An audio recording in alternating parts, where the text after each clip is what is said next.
Уште 5 мина веќе пензионирани полициски службеници и началници, како еден разрешен командир од полициските станици во Штип и Кочани, се уапсени како дел од истрагата за пожарот во дискотеката Пулс во Кочани.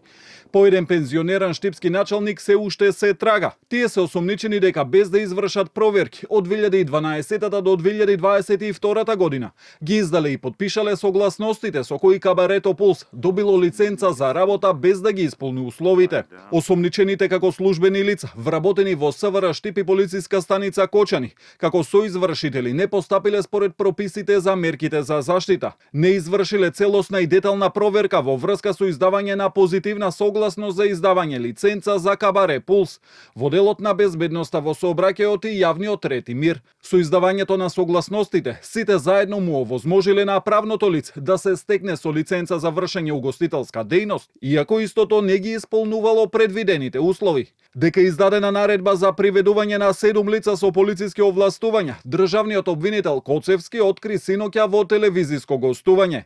Но МВР ги демантираше наводите објавени на некои портали дека тоа ја компромитирало акцијата и било причина за тоа што по еден од осомничените се уште се трага. Со последната кривична пријава на МВР опфатени се и тројца поранешни полициски началници, кои веќе се во притвор со уште 4 други службеници што беа уапсени во првата акција. Тие 7 се во притвор, а за новоапсените се бараат само мерки за предпазливост. Со ова бројот на осомничени за трагедијата во Кочани надмина 60 лица, но од обвинителството вела дека продолжуваат со предистражните дејствија во насока на откривање на нови лица инволвирани во случајот.